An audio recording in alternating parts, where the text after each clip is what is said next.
Hello बच्चों, हम BSc first year की इनऑर्गेनिक केमिस्ट्री पढ़ेंगे जिसमें आज हम टॉपिक चालू कर रहे हैं एस ब्लॉक तत्व। ठीक है। अब एस ब्लॉक तत्व हम देखते हैं कि आवर्त सारणी में लेफ्ट साइड में फर्स्ट ए और सेकंड ए वर्ग के तत्व एस ब्लॉक तत्व कहलाते हैं। फर्स्ट ए वर्ग के तत्व क्या उनको बोलते हैं क्षार धातु, और सेकंड ए वर्ग के तत्व होते हैं उन्हें बोलते हैं क्षारीय मृदा धातु। ठीक है। तो क्षार धातु और क्षारीय मृदा धातु इनका अध्ययन करेंगे। इनका हम तुलनात्मक अध्ययन करेंगे। तुलनात्मक मतलब दोनों को साथ में लेकर इनके भौतिक और रासायनिक गुणों का अध्ययन करेंगे। चलो देखते हैं क्षार धातु और क्षारीय मृदा धातु की भौतिक अवस्था। शुरू करते हैं। क्षार धातु में बाह्यतम कक्ष में एक इलेक्ट्रॉन होता है तथा सामान्य सूत्र क्या होता है NS1। जबकि क्षारीय मृदा धातु में बाह्यतम कक्ष में दो इलेक्ट्रॉन होते हैं और सामान्य सूत्र क्या होता है NS2 होता है। यही होता है ना, लिथियम से लेकर सीजियम तक, और इधर बेरिलियम वाले तत्व। फ्रेंशियम यहाँ पे क्या है, एक रेडियो एक्टिव तत्व है। जबकि क्षारीय मृदा धातु में रेडियम एक रेडियो एक्टिव तत्व है।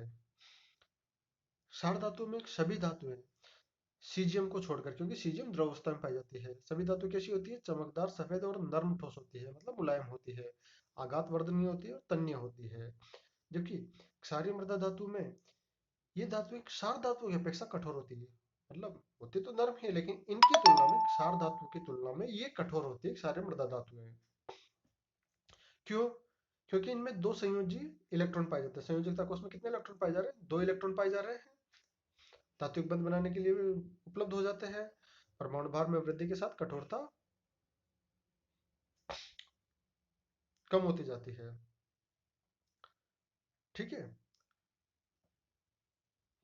नेक्स्ट है, क्षार धातु अनुचुंबकीय होते हैं। क्यों अनुचुंबकीय होते हैं? क्योंकि एक इलेक्ट्रॉन पाया जाता है। परमाणु की अवस्था में तो अनुचुंबकीय है, लेकिन अगर आयनिक अवस्था की बात की जाए तो जैसे सोडियम है, सोडियम परमाणु अवस्था में अनुचुंबकीय है, लेकिन आयनिक अवस्था में क्या बनाता है, सोडियम प्लस आयन। तो एक इलेक्ट्रॉन निकलता है तो उदासीन हो जाता है, तो आयनिक अवस्था में भी क्या होगा, रंगहीन और प्रतिचुंबकीय होते हैं।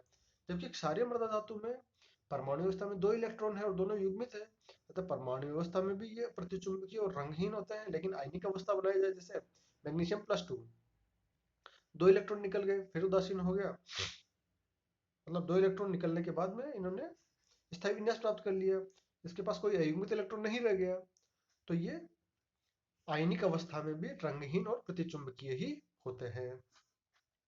नेक्स्ट देखते हैं इसका परमाणुीय आकार। चलो शुरू करते हैं। देखो, क्षार धातु तत्वों का जब इनका अध्ययन करेंगे तो इन तत्वों का आकार अपने आवर्त में सबसे बड़ा होता है, उत्कृष्ट गैसों को छोड़कर, जो नोबल गैस है उनको छोड़कर। जबकि क्षारीय मृदा धातु तत्व है, इनका आकार फर्स्ट तत्व जो क्षार धातु है उनसे छोटा होता है। क्यों होता है? क्योंकि अतिरिक्त आवेश, नाभिक पर जो अतिरिक्त आवेश है वो इलेक्ट्रॉन अभ्र को आकर्षित करता है। देखते हैं यहाँ पर दूसरा पॉइंट। आकार में लिथियम से फ्रांसियम तक, मतलब ऊपर से नीचे जा रहे हैं, एक अतिरिक्त कोष बढ़ने से आकार में वृद्धि होती है। सीधा सा हिसाब है, आवर्त सारणी के गुण देखते हैं हम, तो वर्ग में ऊपर से नीचे जाने पर आकार बढ़ता है सामान्यतः। जबकि क्षारीय मृदा धातुओं में भी देखेंगे तो बेरिलियम से बेरियम तक आकार बढ़ता है। देख तो यहाँ से हम देखते हैं, lithium, sodium, potassium, rubidium, caesium, francium, यहाँ पे बेरिलियम, मैग्नीशियम, कैल्शियम, स्ट्रांशियम और बेरियम। अब एक इंपॉर्टेंट बात है कि एस तत्वों में, एस ब्लॉक के जो तत्व होते हैं उनमें बेरिलियम का आकार तो सबसे छोटा होता है और सीजियम का सबसे बड़ा होता है। ठीक है। चलो आगे बढ़ते हैं। अगर इनके मुलायमपन का अध्ययन करा जाए एस ब्लॉक तत्वों का, तो हम देखेंगे कि क्षारीय धातु क्या होती है, नर्म होती है। क्यों होती है? क्योंकि इसका कारण समझते हैं। परमाणु आकार बड़ा होता है, बीसीसी क्रिस्टलीय संरचना पाई जाती है, और लिथियम में एचसीपी पाई जाती है। ढीला संकुल पाया जाता है क्योंकि संकुलन क्षमता कितनी होती है, 68% ही होती है, और दुर्बल धात्विक बंध पाया जाता है। तथा एस ब्लॉक में सीजियम सबसे नर्म धातु है। अब क्षारीय मृदा धातु की बात की जाए तो ये धातुएं फर्स्ट समूह की अपेक्षा थोड़ी कठोर होती है। इसका कारण क्या है कि छोटा परमाणु आकार होता है, इसकी तुलना में छोटा होता है। एफसीसी व एचसीपी संरचना पाई जाती है। संकुलन क्षमता 74% होती है, जबकि वहां पे कितनी रह गई, 68% संकुलन क्षमता है। क्षारीय मृदा धातु क्या होती है? अपेक्षाकृत मजबूत धात्विक बंध बनाती है। बेरिलियम एस ब्लॉक की सबसे कठोर धातु है। देखो, सबसे कठोर धातु एस ब्लॉक की बात करें तो बेरिलियम है, लेकिन एस ब्लॉक की हम पार्टिकुलर बात कर रहे हैं, आवर्त सारणी की बात नहीं कर रहे हैं, हम यहाँ पर एस ब्लॉक की बात कर रहे हैं।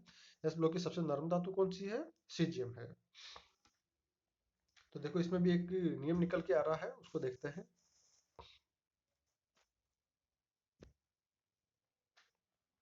देखो यहाँ पर परमाणु आकार धात्विक बंध सामर्थ्य के व्युत्क्रमानुपाती होता है, अर्थात परमाणु आकार बड़ा होगा तो धात्विक बंध सामर्थ्य कम हो जाती है।